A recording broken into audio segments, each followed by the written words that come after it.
we'll add it later to Facebook. There Sounds as well. great. All right. So as mentioned, Erin Doan from Erin Doan State Farm Insurance joining us this morning. The topic: can someone else drive your car? So throw some scenarios out there.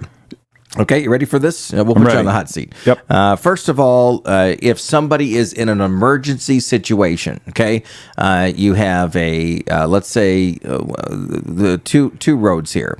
You're at the house. Your mom or dad is having some sort of issue that needs to be taken to the. You need to go to the emergency room. You have a license, but you're not insured on their vehicle. Mm-hmm. You jump in the car. You go to the hospital. Let's say something happens. You hit, you hit a car, swipe side, something like that. You're anxious and the anxiety is happening. What's it like insurance-wise in that particular scenario? So normally, I would say a majority of the time, something's happening to, let's say you, like the example you gave, the parents, and usually the other parent would say, hey, you know what, just take my car. Let's not wait for the ambulance. Now, I would suggest that you wait for the ambulance, okay? Just my experience has been in some of these situations. True. Just so everybody knows, like, no, call 911 and get the ambulance there. I know that we want to drive in that situation. So I just, that's personal to me on a situation that happened to my father-in-law. Okay. So I would recommend getting an ambulance. But in the situation you're talking about, Chris, is once permission's given, I mean, this is the biggest category is that permission is given for you to drive their vehicle. Okay. And it's really meant as a temporary situation, right? And so what does temporary mean? Well, I can tell you from my experience in 21 years as a State Farm agent that it's been traditionally very liberal. Okay. State Farm is very, very good about those situations. Okay. However, you better be careful because if it's ongoing or there's any documentation about ongoing, then you may not have coverage for your situation if you're the driver. Okay. So the insurance companies are. You're saying they're flexible in that moment. If something happens, because the driver gave permission, the owner, that there's kind of like an slight extended coverage. I had no idea of this, but it's obviously, as you mentioned, this isn't it could add up over time. I mean, the instance, hey, you were out driving, and then something happened. That's not going to work. Well, and really, it's probably fine. I mean, if it's temporary to this friend, temporary to that relative, and temporary to my parent over here, and it's one of these things that happen once a month, a few times a month. Where it becomes a challenge or an issue is, are they really living with you, right? Do they have their stuff at your home? Okay, right? That's an indicator. Which is a positive. That's a positive. It's a positive, right? Except that they need to be added to the policy. Okay. So here's where the challenge can be, because if it's not a resident relative, so this is where it gets insurance-y, and I'm going to try to keep everybody all the listeners with us. Okay. But if you're basically a sibling, or you're one generation up or one generation down, you're considered a resident relative, and you're going to get an extension of coverage. The one challenge and caveat is medical. Okay. So in 2020, we changed the law.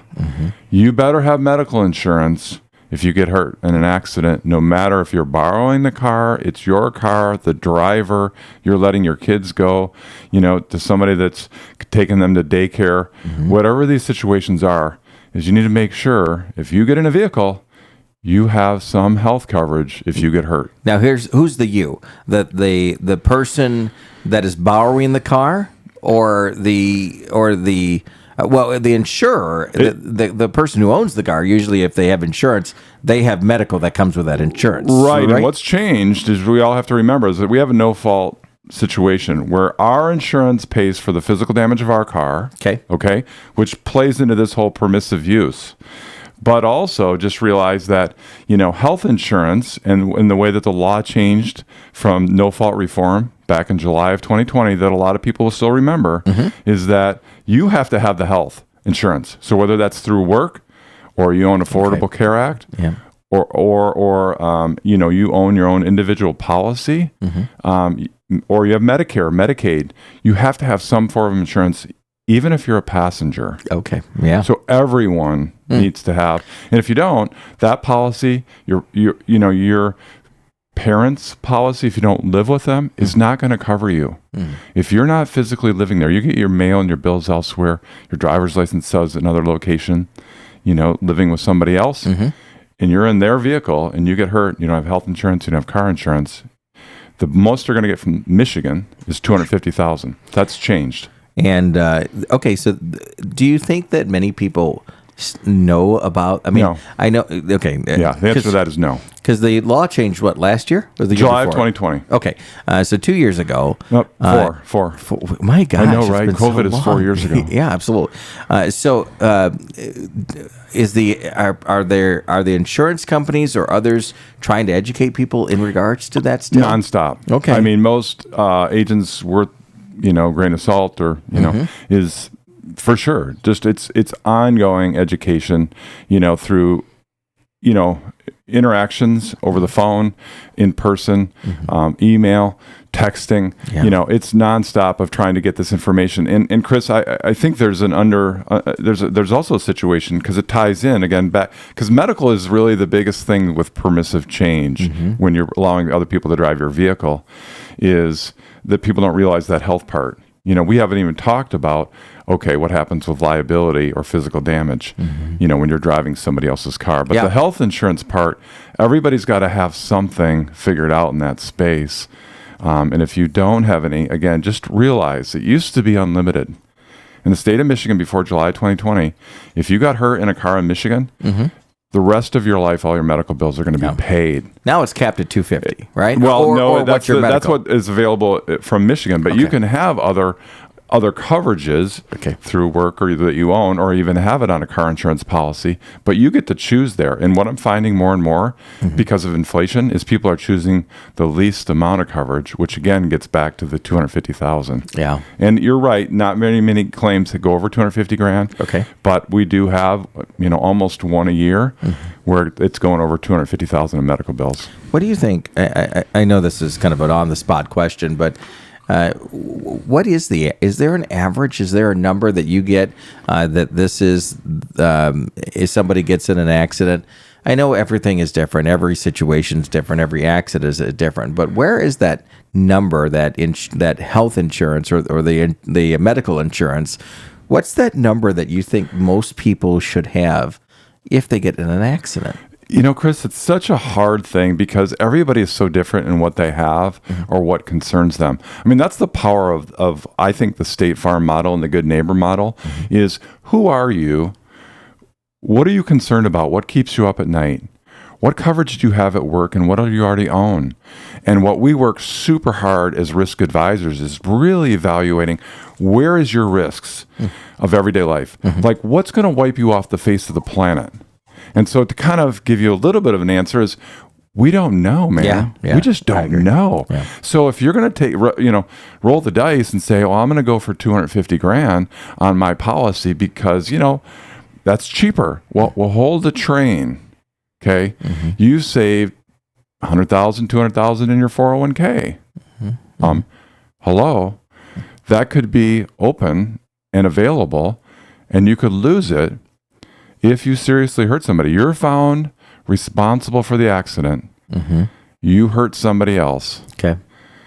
They could sue you. Yeah. And that's where when people sometimes say, well, it's a no-fault state.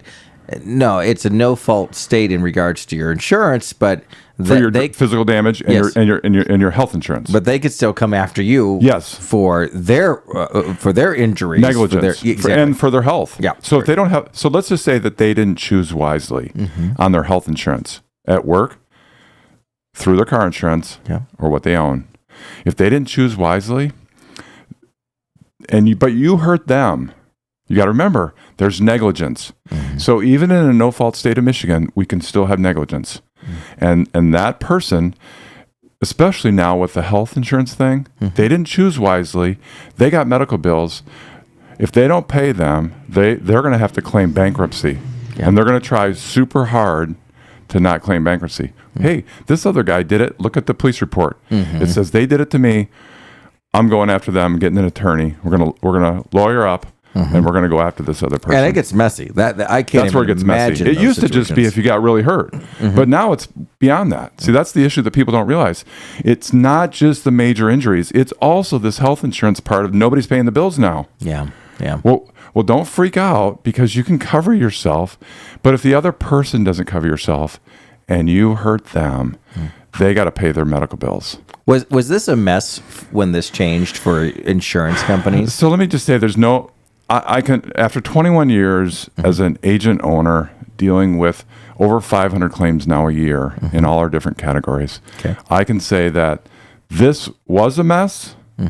This is a mess, and this will always be a mess. Wow. And the reason for it is because I love humans, I love relationships, I love people, but we don't always make the best choices and decisions when we're trying to make it on a complicated topic. Yeah, even with absolutely. advice and direction and saying this is what you really should do based on what you've told me. And people have a choice. The beautiful thing about America that I love is we still have choices. And people go, yeah, no, we're good. I'm good. Wow.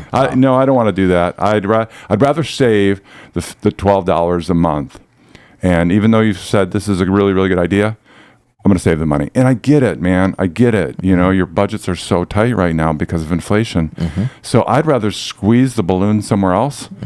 Like reduce a little bit of your cell coverage. You're just talking to me about when I think off the air about the AT&T, or maybe we were on the air about not having coverage for a day. Right. And everybody's freaking out. Well, it's much, much worse when you have a major situation happen and it's catastrophic.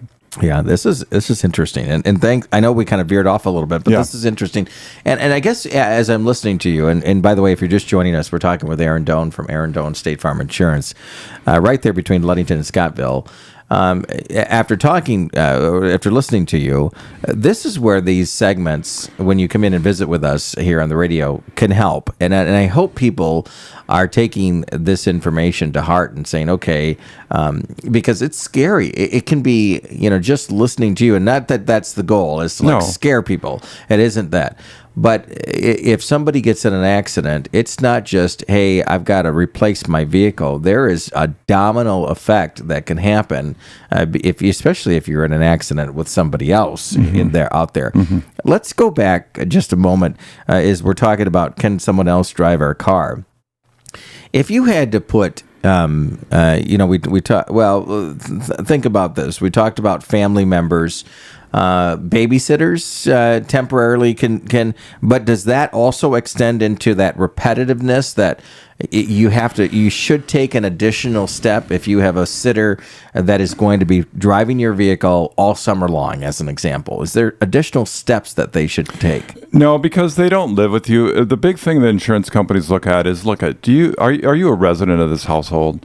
Do you have legal aspects where you literally garage the car? Your stuff is there. So if you're letting a babysitter borrow your car, you've got to give them permission.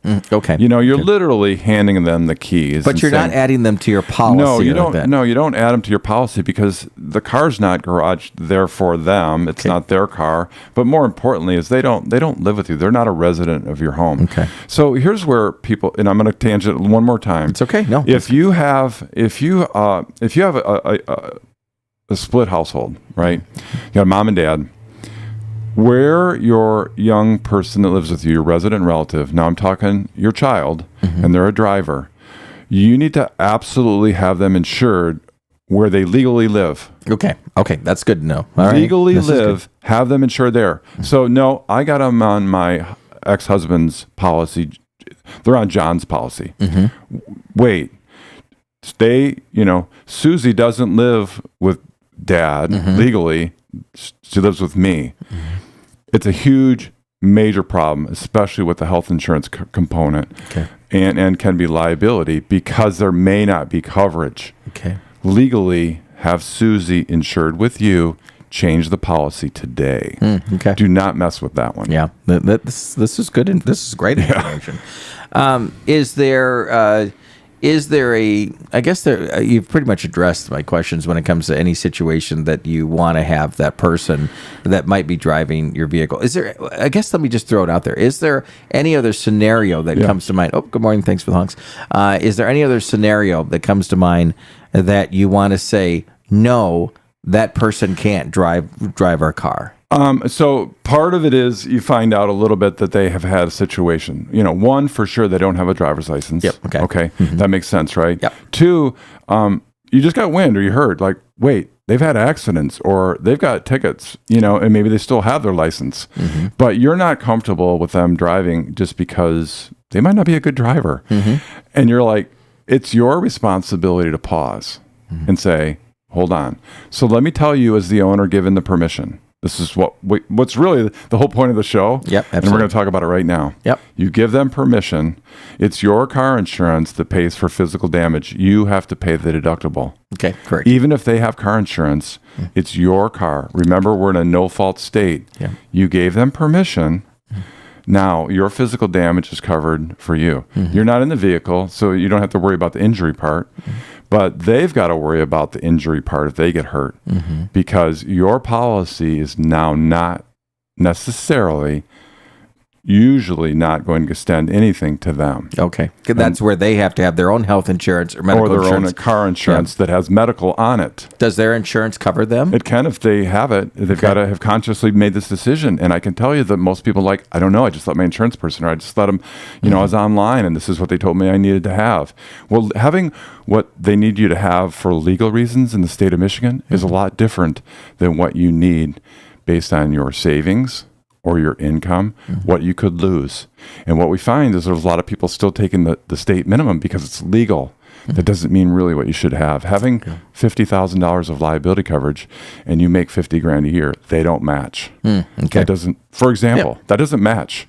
You got way too low liability coverage if you hurt somebody else. Yeah, exactly. Because you're not making enough money to well, you're making more money. And what's going to happen is a plaintiff attorney is going to go, holy cow, look at this. This guy's making $50,000 a year. He's only got $50,000 coverage. That person knows better. Okay. Yep. And even if they don't, well, I'm sorry, negligence is whatever, 9/10 of the law. You're supposed to have the right liability coverage based on your income and your assets. Before we wrap up, we're talking with Erin Doan from Erin Doan State Farm Insurance. Okay, while you're talking through that scenario, and I know we were diving really into scenario situations here, but putting us back into the driver's seat, car owner lets somebody drive their vehicle. That person gets in an accident. Who's the other driver that they got in an accident with somebody else?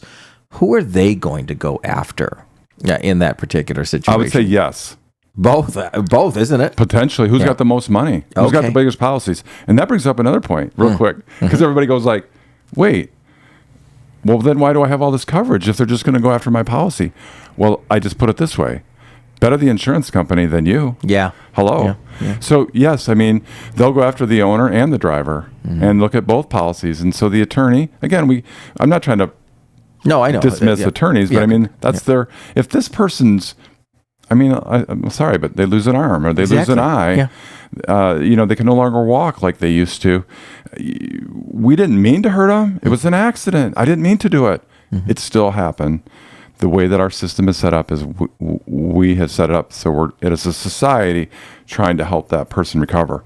That's why we have insurance. And let's also look at it from a humanitarian standpoint.